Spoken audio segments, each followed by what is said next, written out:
Sa Matthew chapter 6, verse 33. Personal po itong lumabas sa bibig ng ating Panginoong Hesus, the Son of the living God. And He said, "Seek ye first the kingdom of God and His righteousness, and all these things shall be added unto you, unto me, unto us."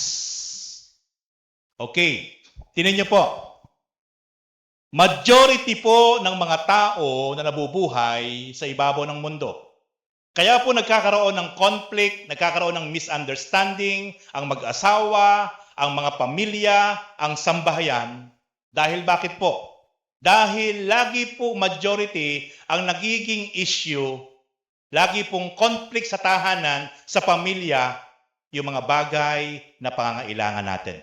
Lagi pong kapos, lagi pong kulang, lagi pong may shortage.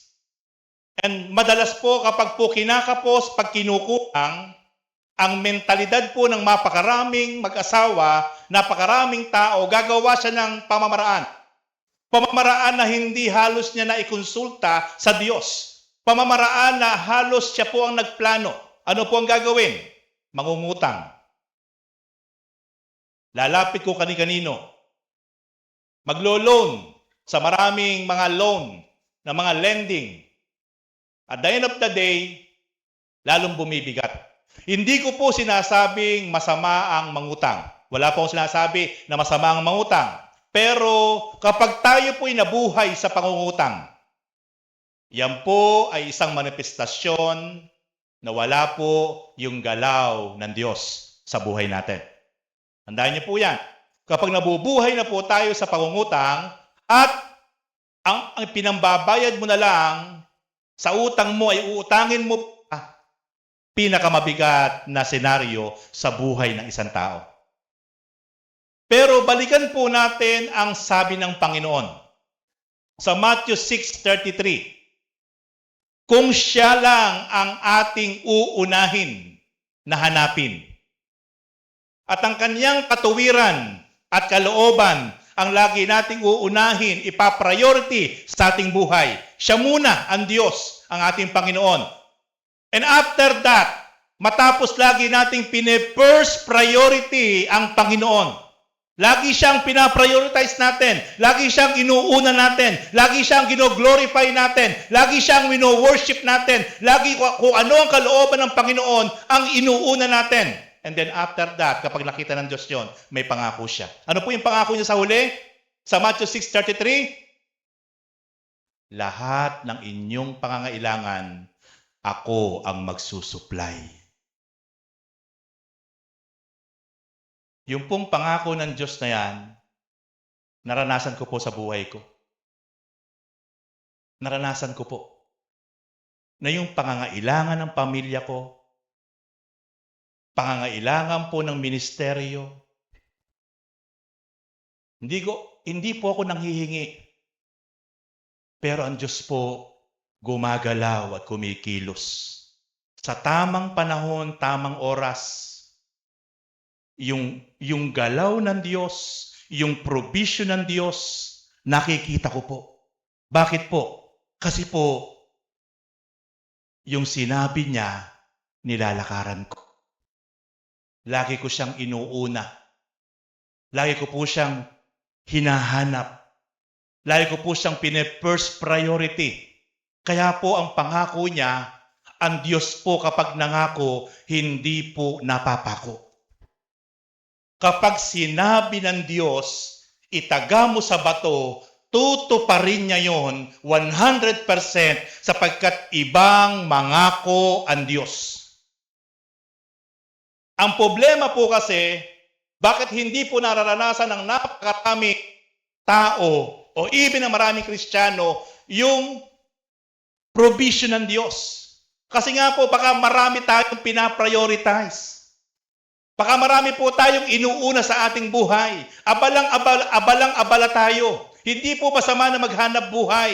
Hindi masama na mag-aral. Hindi masama na mangarap. Wala po sinasabi ang Diyos sa masama yan. Pero ang sinasabi po ng Diyos, seek ye first the kingdom of God and His righteousness, and all these things shall be added unto you. Mga kapatid, nais nyo po ba na maranasan ang masaganang year 2026 sa buong taong 2026? Nais nyo po ba? Parang ayaw niyo pong maranasan Parang 3 lang yung narinig kong umamen. Nais niyo po ba? Ayun. Gusto niyo pa, pinupersa kayo Ano po mga kapatid? Yung sinabi po ni Sheena kanina na lahat ng declaration natin, kada po last Sunday of the year ay nararanasan niya. Kasi po, nilalakaran niya, kiniklaim niya. Kaya dumadaloy sa kanya. Kahit magdeklara ako na magdeklara dito, pero kung hindi kayo naniniwala at kayo nagdadoubt at wala kayong ginagawa na pagsunod sa kalooban ng Diyos, hindi dadaloy yung deklarasyon na ipinapahayag ko po sa inyo. Next week, last Sunday service ng year 2025, meron po muli tayo idideklara. Abangan niyo po yun. Kaya huwag kayong mawawala sa next Sunday. Sapagkat yung deklarasyon na yon, kapag kinilim nyo yon, pinanghawakan nyo yon, sinamahan nyo po ng gawa na tapat na pagsunod sa Diyos, hindi po pwedeng hindi dumaloy sa inyo yung ating idiniklara na sa ating buhay ay dadaloy mula sa Diyos. Kamukha po nito, may pangako ang Diyos sa Matthew 6:33, lahat ng pangangailangan mo, lahat ng iyong kailangan sa buhay, lahatin mo na, isusupply ng Diyos.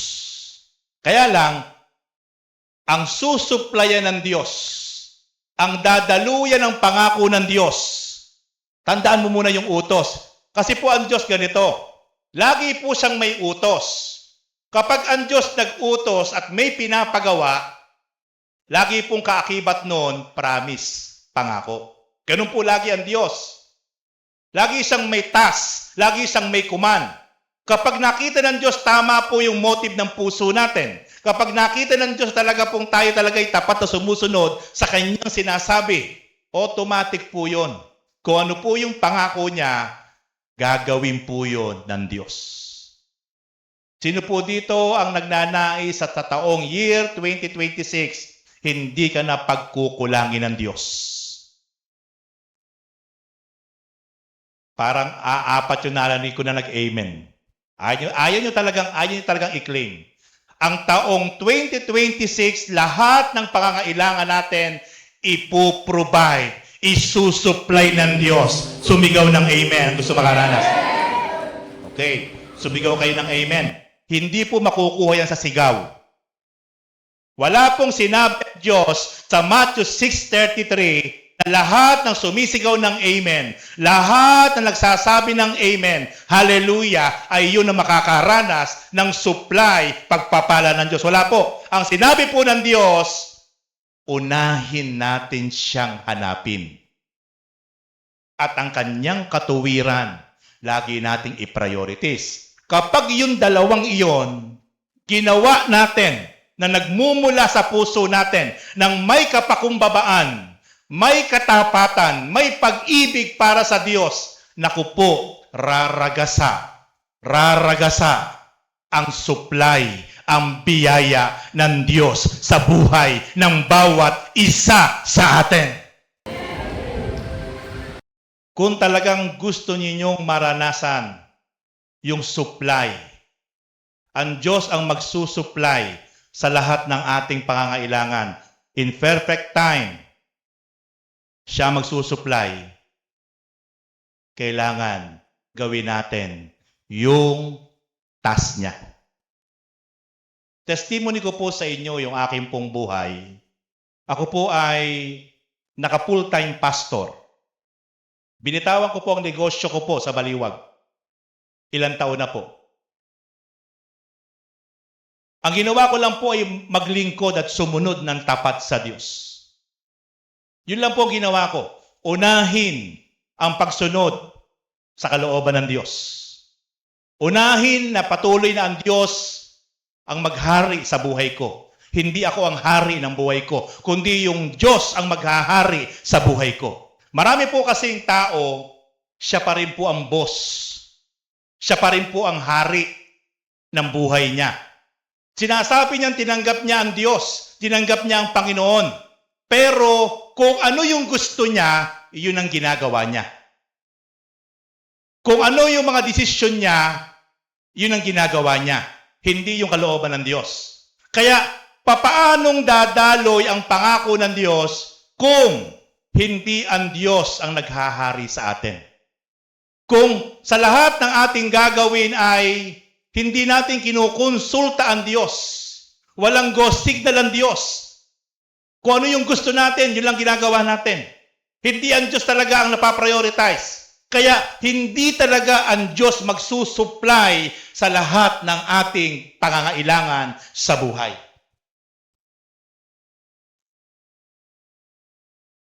Ako po ay personal na nagtestify sa inyo naranasan ko po ang pagsusupply ng Diyos.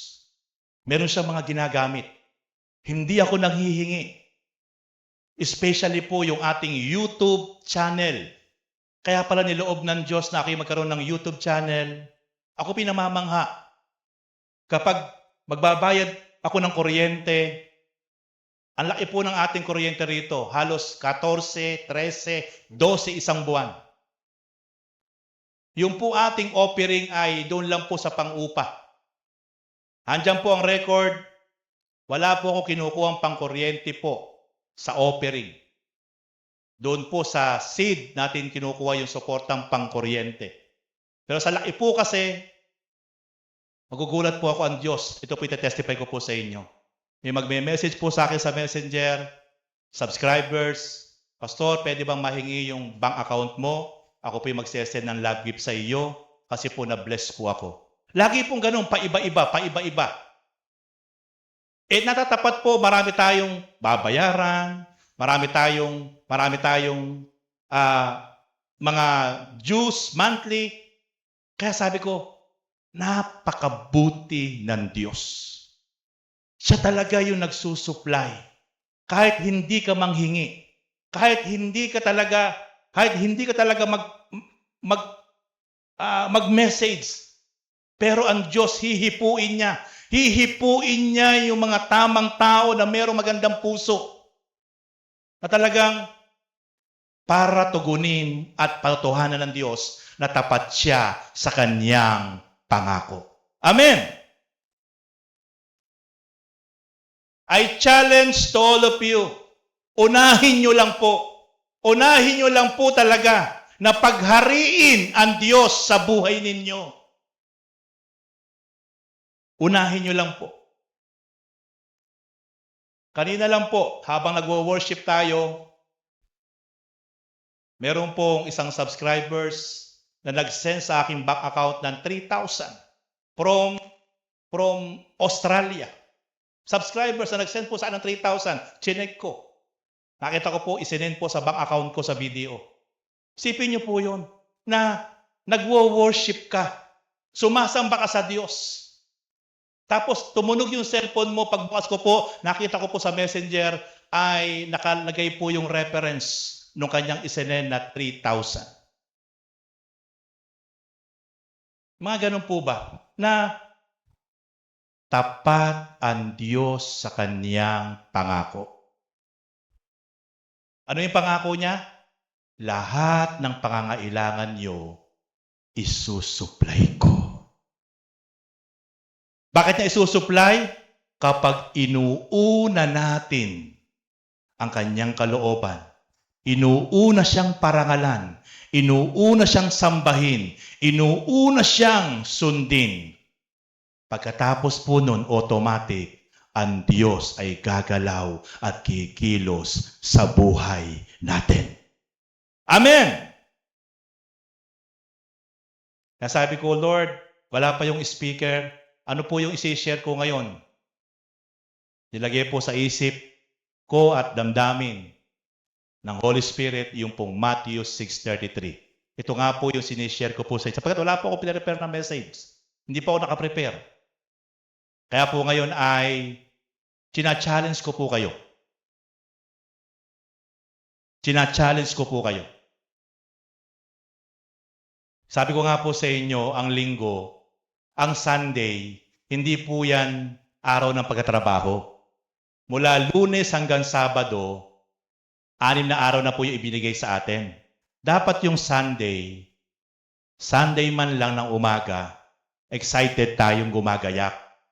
Excited po tayo nagpe-prepare. Para saan po tayo pupunta? Para sambahin, parangalan, at papurihan ang Diyos. Dito po sa lugar na ito ay open kahit sino. Wala po tayong relihiyon or any kinds of denomination o sect na tinataas. Kundi ang ating Diyos na makapangyarihan sa lahat sa pamamagitan ng ating Panginoong Hesukristo. Amen! Ating palakpakan ng Panginoon. Kapag hindi po isinupply ng Diyos ang inyong pangangailangan,